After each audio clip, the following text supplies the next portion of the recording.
Bien, estamos en el lunes 14 de agosto. Llega la hora del Comercio TV en Televicentro. María Mercedes, buen día. ¿Qué tal, Robert? Amigos, muy buenos días. Estamos listos con lo más destacado como todos los días. Todo lo que ha pasado este fin de semana, todo lo que sucedió en el debate, lo que dijeron los candidatos, las conclusiones, en fin, todo lo relacionado a los que sucedió 3 horas de debate. Análisis de los expertos también referente a ese tema y sobre todo salga con tiempo si es que tiene que hacer actividades. Hay un cielo nublado, tome precauciones en su vestimenta. Está bastante fría la capital. 6 grados centígrados, así que vecinos, un abrazo enorme a ustedes, amigos queridos. Van a salir, pónganle buena energía, última semana de vacaciones, así que hay que sacarle el provecho del caso. A disfrutar de nuestros pequeños televidentes también que siguen en casa, que también se levantan muy temprano a verlos. Algo que ha hecho mucho ruido también esta semana es la Corte de Brasil anuló varias evidencias en el caso de Odebrecht. Así fue, Robert. Estas relacionaban, recordemos, al expresidente de Ecuador, vicepresidente de Ecuador, Jorge Glass, con un entramado de corrupción. Bueno, y tras este dictamen, Glass anunció que presentará un recurso de visión con el objetivo de ser declarado inocente. Ahora bien, ¿qué tan viable es esta posibilidad también, no? Sería de analizar eso. ¿Podrían los tribunales ecuatorianos desvanecer su sentencia? Habrá que verlo. En la siguiente nota le contamos. Tras una polémica revisión de evidencias, un tribunal de Brasil decidió anular las pruebas utilizadas para juzgar al ex vicepresidente de Ecuador, Jorge Glass, en los casos de corrupción que involucran a la constructora Odebrecht. La Corte de Brasil indica de que se nulitan debido a que existe varias pruebas que fueron ineficaces, inconstitucionales y efectivamente no le dan el valor probatorio. Con esta decisión, indicó Jorge Glass, se abre la posibilidad de probar su inocencia en los tribunales ecuatorianos. Para ello, solicitará una revisión extraordinaria de su caso ante la Corte Nacional de Justicia. Podría tranquilamente interponer un recurso de revisión basándose en que su sentencia precisamente tuvo como fundamento un testigo o una pericia falsa. Expertos aseguran que la decisión de la Corte brasileña no invalida los procesos llevados a cabo por la justicia ecuatoriana. Cada país tiene sus propias leyes, sus propias normas, su propia constitución y ningún tipo de sentencia del exterior es vinculante para la sentencia ecuatoriana.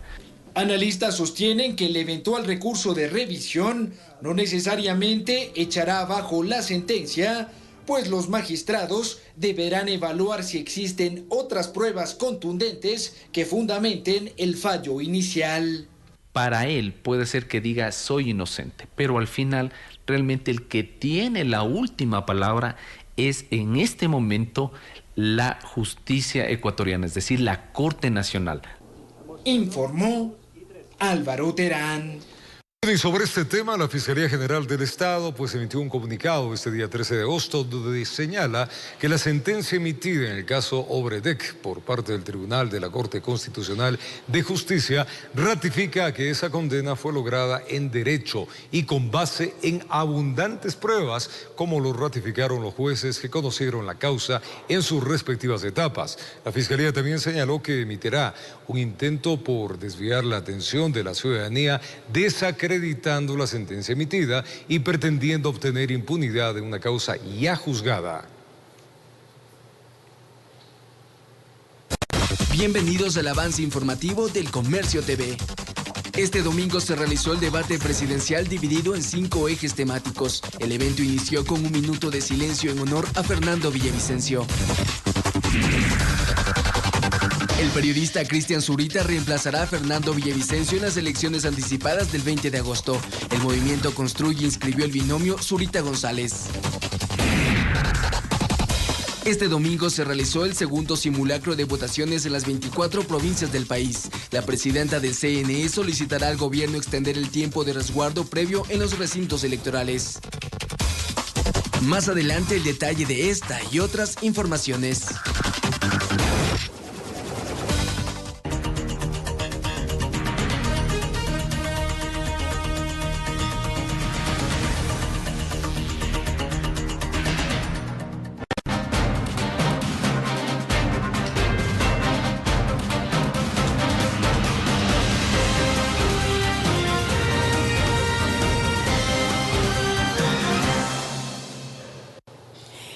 domingo se llevó a cabo el debate presidencial previo a las elecciones anticipadas del 20 de agosto.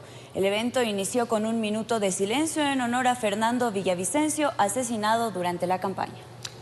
El Consejo Nacional Electoral planificó ahondar en 5 ejes temáticos para discutir las propuestas de los presidenciables. El primero de ellos fue el de seguridad. En este espacio, los candidatos plantearon varios proyectos de trabajo como combatir la violencia con recursos que financiarían esta lucha.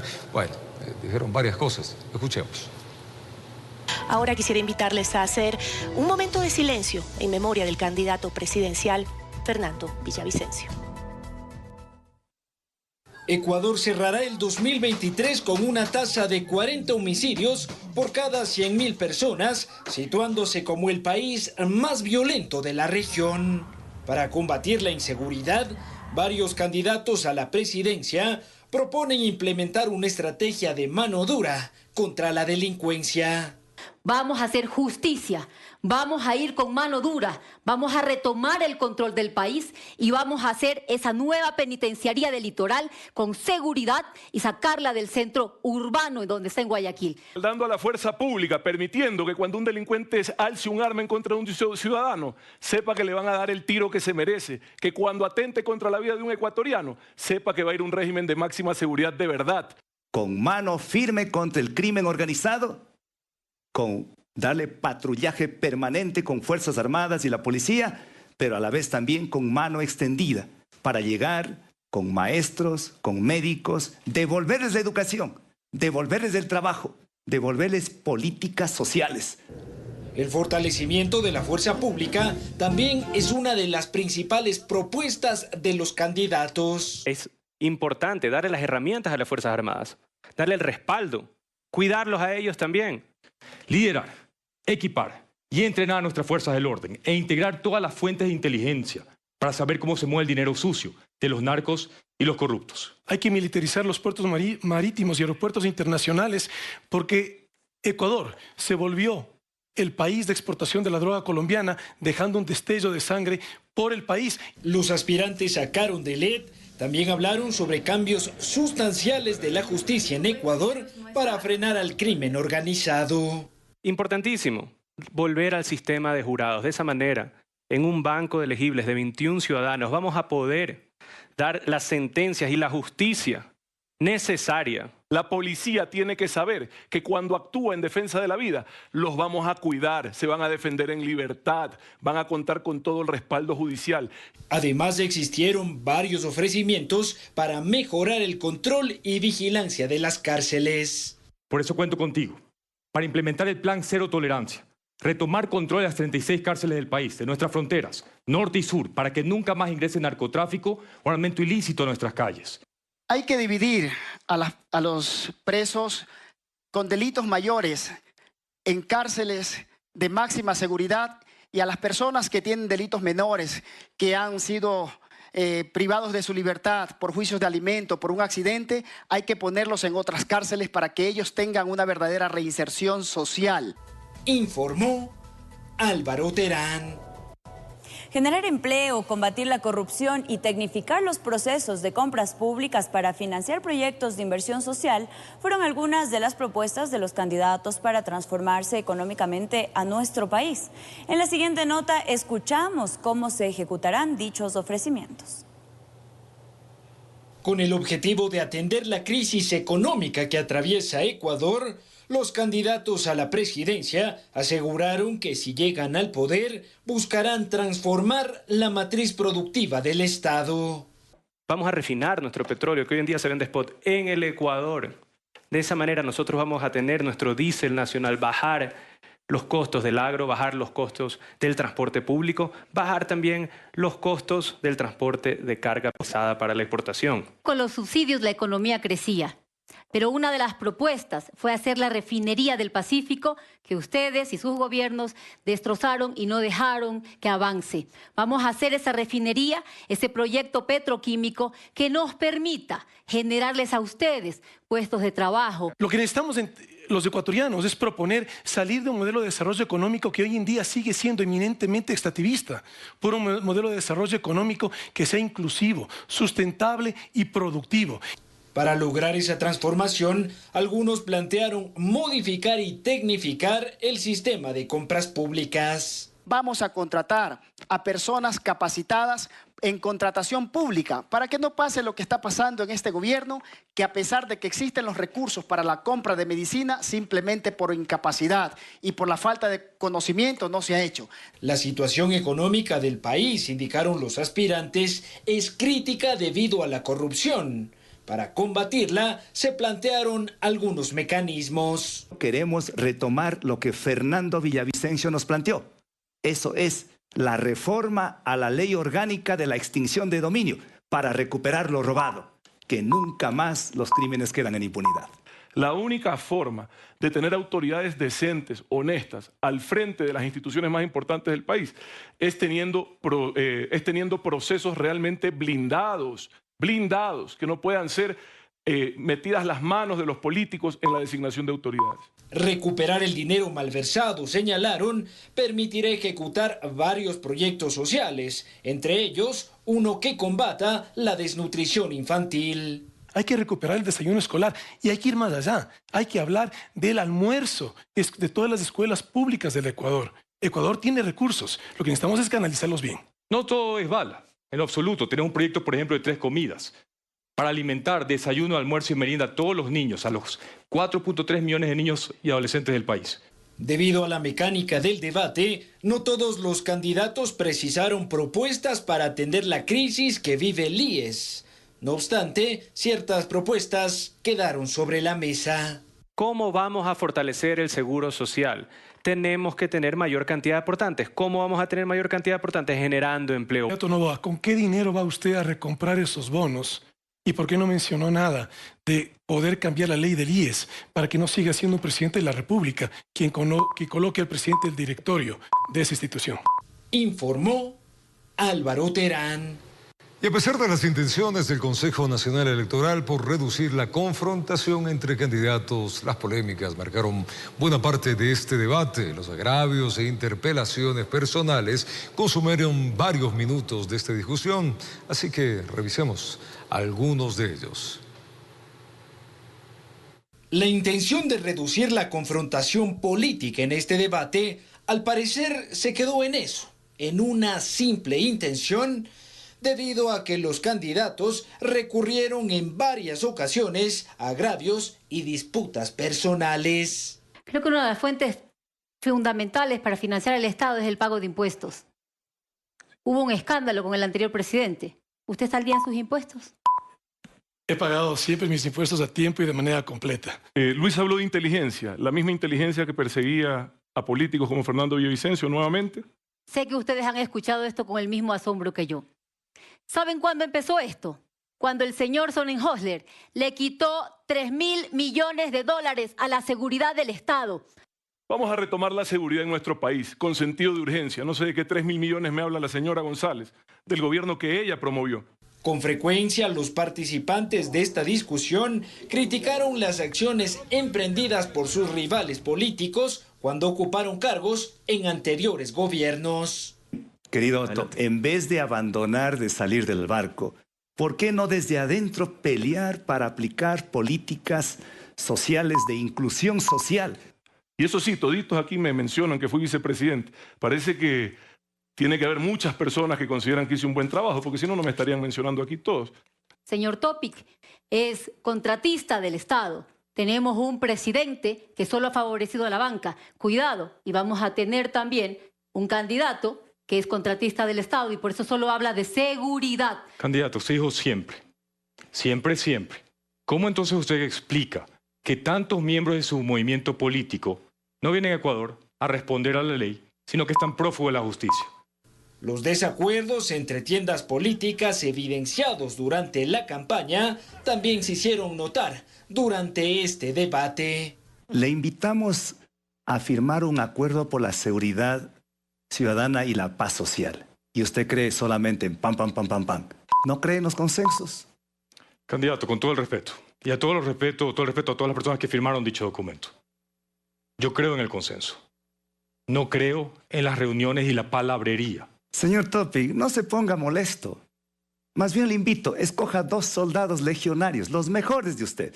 Y le invito al terreno, una cancha de vóley para jugar un ecuavóley. En esta ocasión el debate se vio entorpecido debido a los disensos entre los candidatos y moderadores, quienes discreparon en torno a la mecánica con la que se llevó a cabo este evento. La seguridad del país no es un juego. Un banquero nos hundió en un desastre la economía.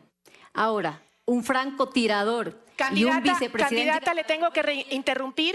Candidata, tiene que referirse a la respuesta del candidato. Respondan a la réplica. Sí, pero no se ataquen, por favor. Informó Álvaro Terán. 7:17 en la mañana y tras el asesinato del candidato presidencial Fernando Villavicencio, el movimiento Construye pues eligió a su reemplazante. Este es el periodista Cristian Zurita, quien compartirá papeleta con Andrea González en busca de llegar evidentemente a Carondelet en las elecciones de este día domingo 20 de agosto. Tras varias consultas y cambios de última hora, el movimiento político Construye decidió que Cristian Zurita se convertirá en el sucesor de Fernando Villavicencio como candidato a la presidencia de la República del Ecuador. Considero que no habría una persona más idónea para reemplazar el vacío irreemplazable que nos deja Fernando, que su compañero de lucha y quien siempre ha sido valiente para decir la verdad, como Cristian Zurita. Inicialmente, Construye había propuesto a Andrea González como el reemplazo de Villavicencio.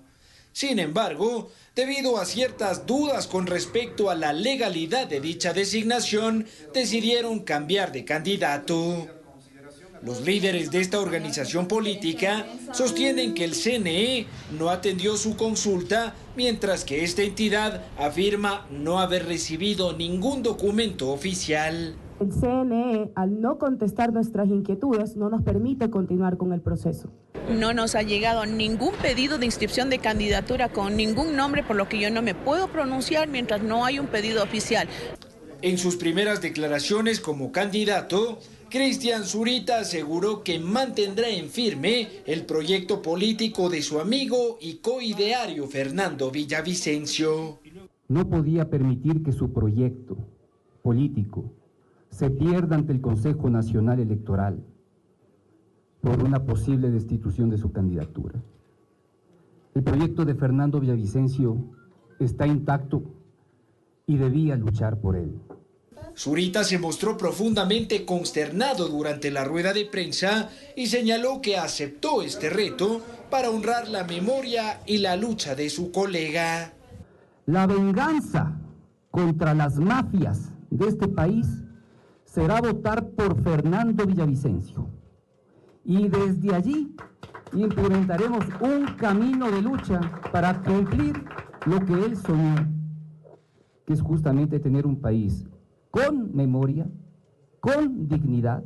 Este domingo el movimiento Construye inscribió en el CNE la candidatura del binomio Zurita González, la cual deberá ser convalidada y oficializada por el Consejo Nacional Electoral. Informó Álvaro Terán. El periodista Cristian Zurita se sumó a la contienda electoral por la presidencia de la República en reemplazo de su amigo y colega Fernando Villavicencio, recordemos, asesinado el pasado 9 de agosto en la ciudad capital. En el siguiente reportaje le contamos algo más de su vida y trayectoria profesional. Cristian Zurita Ron se convirtió en el sucesor de Fernando Villavicencio como candidato a la presidencia de Ecuador por el movimiento Construye. Zurita tiene 53 años, su profesión, periodista. Se graduó en la Facultad de Comunicación Social de la Universidad Central del Ecuador y desde 1993 se ha desempeñado como reportero de investigación en varios periódicos, revistas y canales de televisión a nivel nacional. Durante su carrera se especializó en temas de corrupción, narcotráfico y crimen organizado. Ese enfoque periodístico le permitió conocer y trabajar de la mano junto a Fernando Villavicencio con quien publicó varios libros y reportajes. Entre ellos está Arroz Verde, la industria del soborno, investigación que se convirtió en el juicio por corrupción que llevó al expresidente de Ecuador, Rafael Correa, y a varios de sus coidearios al exilio y a prisión. Zurita sostuvo una álgida pugna contra el correísmo, el cual lo enjuició en repetidas ocasiones a causa de sus investigaciones. De hecho, el ahora candidato fue sentenciado en el 2012 junto a Juan Carlos Calderón a pagar $2 millones a Rafael Correa por daño moral tras la publicación del libro El Gran Hermano, en el que se denunciaban casos de corrupción de aquel régimen. La amistad de Zurita con Fernando Villavicencio lo llevó a vincularse por primera vez en su vida con la política y a participar por la presidencia del Ecuador en las elecciones del próximo 20 de agosto. Informó Álvaro Terán. Verónica Zarauz, viuda de Fernando Villavicencio, señaló que el asesinato de su esposo fue un crimen de Estado y que el gobierno nacional debe responder por las múltiples fallas de seguridad registradas durante el ataque armado. Por su parte, la Policía Nacional reveló detalles en torno al proceso investigativo y los implicados en este caso. Preste atención. Con un importante resguardo policial, la viuda de Fernando Villavicencio llegó a una rueda de prensa en el norte de Quito, en la que abordó los detalles del asesinato de su esposo. En su intervención, responsabilizó al Estado por no proteger la vida del candidato presidencial. El Estado estaba a cargo de la seguridad de Fernando. El Estado es el responsable directo del asesinato de mi esposo, Fernando Villavicencio. El Estado tiene que dar todavía muchísimas respuestas de todo lo que pasó. Su custodia personal no cumplió su trabajo. A pesar de los cuestionamientos, la Policía Nacional indicó que las investigaciones continúan y que este domingo arribaron al país los miembros del FBI que colaborarán en el caso. La comisión del FBI ha tomado contacto con Policía Nacional. En próximas horas existirá una reunión tripartita con la Fiscalía General, que es la titular de la investigación. El comandante general de la policía, Fausto Salinas, informó que el delincuente asesinado durante el ataque armado sería quien disparó en contra de Fernando Villavicencio. Un servidor policial, al momento que él estaba de conductor, recibió disparos en la parte frontal de la cabina. No le llegaron esos disparos, pero como él tenía en línea de mirada al agresor, al sicario más violento que se pudo observar, él salió, lo enfrentó, le propinó varios disparos y a pesar de los disparos que tenía en su cuerpo, siguió disparando contra el servidor policial. El alto mando policial indicó que los celulares recabados en manos de los detenidos serán analizados este lunes y las evidencias que de allí se desprendan, indicaron, serán cruciales en el caso. Nosotros ahora el segundo paso es efectivamente utilizar toda la información y las evidencias que tenemos para llegar a ver si atrás de esto, qué otros autores existen, sobre todo intelectuales. Mientras tanto, la viuda de Villavicencio aseguró que está preparando una denuncia particular por el asesinato de su esposo y no descartó que existan políticos involucrados. Informó Álvaro Terán.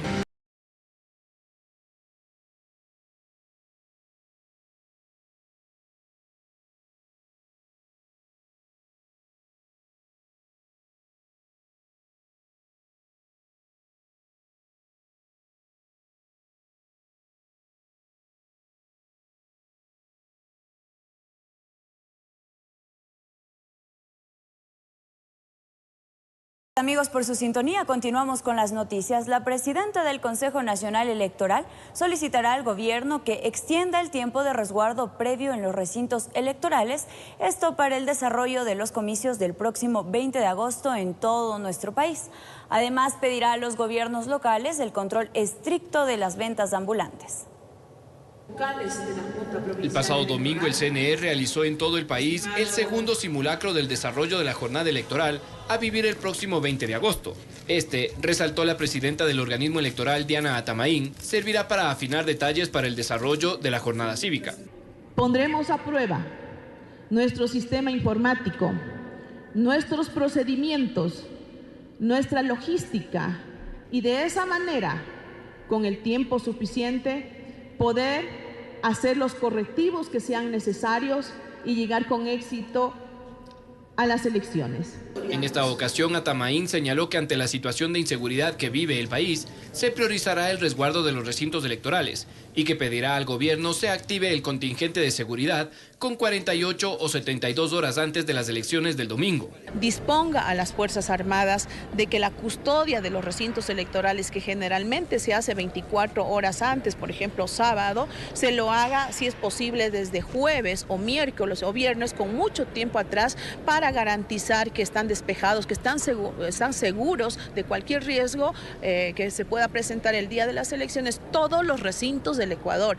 Dijo que también ha pedido mayores controles de ventas de ambulantes y espacios públicos a los municipios de cada ciudad para evitar aglomeraciones en los exteriores de los recintos electorales. Con la misma práctica y experiencia que tenemos en pandemia, no permitir aglomeraciones alrededor de los recintos electorales sin impedir las actividades que siempre se hace en elecciones, pero que se pueda tener un mayor espacio que no sea muy cercano a los recintos electorales, evitar aglomeraciones, y eso es competencia de los municipios. En cuanto a la seguridad de los observadores internacionales y locales, la presidenta del CNE garantizó la misma y dijo que tanto su residencia como logística está coordinada. Los observadores internacionales acreditados por el Consejo Nacional Electoral, recuerden que vienen en carácter de diplomáticos, entonces tienen ese trato y ese estatus y nosotros les garantizamos que así se trabajará con todas las garantías de seguridad. Finalizó haciendo un llamado a todos los actores sociales y políticos para evitar actos violentos y desarrollar una jornada tranquila y democrática, informó Mauricio Sánchez. Y se llevó a cabo el segundo simulacro de elecciones organizado por el Consejo Nacional Electoral. Esta vez el simulacro se lo hizo en la ciudad de Guayaquil. Fue parte del calendario establecido por el órgano rector de este proceso. Desde muy temprano se dio paso al inicio simulado del sufragio. El día de hoy el simulacro, incluso nuestro sistema técnico operativo, está recibiendo una carga masiva de información en aras de prever cualquier incidente que se pudiera dar. La Universidad Vicente Rocafuerte concentró a miles de participantes que iban en busca de afinar detalles a una semana de las elecciones. En esta ocasión los miembros de la Junta Receptora de Votos son los mismos que trabajaron en el último proceso. No obstante aquello, la capacitación ha llegado a un nivel muy importante, de más allá de un 75-80%, en algunas provincias más todavía. Se crearon escenarios y posibles situaciones que se puedan presentar durante el desarrollo de estas elecciones, con el fin de establecer protocolos de procedimiento. Y una vez que concluimos el simulacro en la Universidad Laica, que es uno de los recintos icónicos para efectos del simulacro, se traslada la información de la Junta para que éstas puedan ingresar al sistema y contabilizarse. Informó José Mora.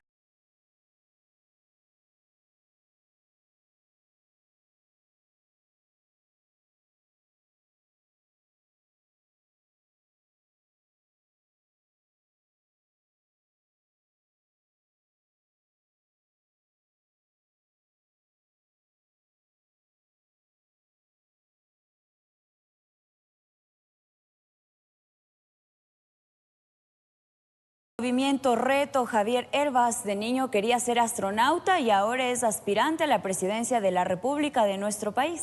A continuación les presentamos parte de su perfil humano. Pasar momentos con su familia, jugando futbolín, escuchando las canciones que sus hijos tocan en el piano o la guitarra, es el mejor plan para Javier Hervas, quien aspira a llegar a la presidencia de la República. El guayaquileño busca que el Ecuador vuelva a ser un hogar. El Ecuador que yo recuerdo de mi niñez no es el mismo Ecuador que tienen mis hijos.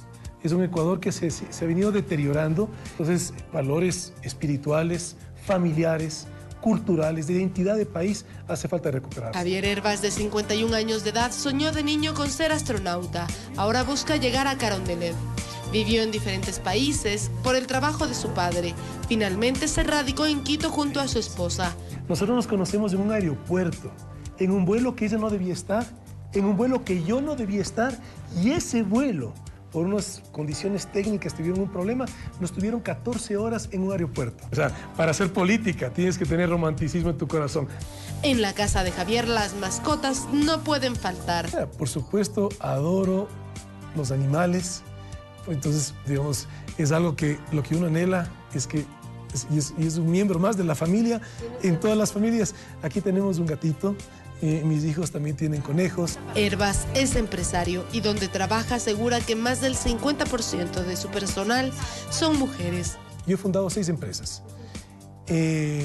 Nuestras empresas tienen 4 directores. Yo soy el único hombre. Las otras 3 directoras son mujeres. De tal manera que en esa vivencia te puedo decir que el aporte que tiene la mujer en toma de decisiones, en plano privado, pero que también en plano público, sin duda es ese complemento que la sociedad necesita y que como país necesitamos visibilizarlo muchísimo más. Fanático de los caballos, Hervas en las anteriores elecciones fue el candidato outsider.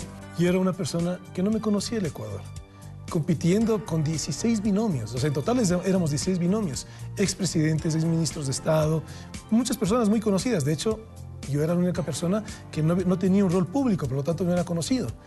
Las redes sociales le abrieron las puertas y son los jóvenes los que le dieron la oportunidad de darse a conocer. Que voy caminando por la calle y se me acerca una madre, un padre, y me dice, yo voté por ti porque mi hija o mi hijo me lo dijo. Entonces tú puedes ver el impacto que tiene la juventud en la sociedad. Informó Valeria Navarro. Y tomar el control de las cárceles para frenar que al interior de las mismas se organicen y asesinatos y vacunas y narcotráfico es la principal propuesta de Javier Hervas, quien busca llegar justamente a la presidencia del Ecuador. Exacto. Javier Hervas apunta a su plan de gobierno en la seguridad. Para ello plantea 3 puntos. El principal, tomar el control de las cárceles del país. Dentro de las cárceles se planifica todo lo que es asesinato, sicariato, extorsión, vacunas, narcotráfico. Eso se planifica dentro de las cárceles, lo conoce la policía. Entonces, ¿qué necesitas? A los delincuentes de alta peligrosidad un aislamiento pleno, no tienes. No tienes un sistema de rehabilitación social, de hecho, en el Ecuador, porque un padre de familia que no pueda pagar su pensión alimenticia va a la misma cárcel, a la cual va un asesino, al cual va un violador. Es lo que pasa en el Ecuador. Pero lo de fondo es que desde ahí se está planificando. Eso es un tema elemental. Hay que sacar de ahí, colocar tecnología, cámaras para controlar y tomar posesión de las cárceles. Tienes que construir lo más pronto posible unas instalaciones para sacarlas de esas instalaciones y recuperar el control del Estado. Los delincuentes de alta peligrosidad no pueden estar en las urbes. No puedes tener una cárcel como la que tenemos en este momento de Litoral, en la ciudad de Guayaquil, en la de Turín, prácticamente en Cuenca, la de La Tacunga. Al igual que otros candidatos, ofrecen dotar de armamento y equipos de protección a la Policía Nacional para que puedan hacer su trabajo. Presupuesto, pero le aumentamos gasto corriente. ¿Qué sentido tiene? Estamos desbaratando la institución. Tercero, Fuerzas Armadas. Necesitamos militarizar puertos marítimos y aeropuertos internacionales, porque tenemos un flagelo que afecta a todo el país, que es el narcotráfico, pero que nos afecta a todo el país, te digo, porque el microtráfico ha penetrado a muchísimas familias. Entonces, eso es algo que es urgente que lo atendamos. Solucionar los problemas de inseguridad se ancla a que el desarrollo económico se fortalezca a través del emprendimiento, la agricultura y la construcción. Banca pública que te genere el acceso al crédito para que tú puedas emprender. El emprendedor, tú le das el crédito. Acompañamiento también en cuanto a formación, que eso se puede hacer a través de tutoriales. Hoy en día la tecnología nos ayuda en eso. Entonces, si tú logras hacer eso, en menos de una semana, esa familia y es económicamente productiva y con el tiempo genera plazas de trabajo. Hablemos de la agricultura. En el Ecuador tenemos mucha agricultura de ciclo corto, incluyendo aquí en la sierra. De hecho, la actividad económica que yo más La más relevante de todas las que he hecho es la exportación de brócoli, que es un ciclo corto, es 3 meses. Y todos estos temas a corto plazo, y la construcción es otro. Tú le entregas a un constructor, le entregas ya el flujo, en una semana tiene toda la gente trabajando. Y somos un país deficitario en obra pública concretamente. Entonces, son 3 sectores de la economía que tienes que activar, pero se van a activar con política pública. Para luchar contra la corrupción, propone trabajar de la mano con la tecnología para transparentar todos los procesos del sistema público, informó Valeria Navarro.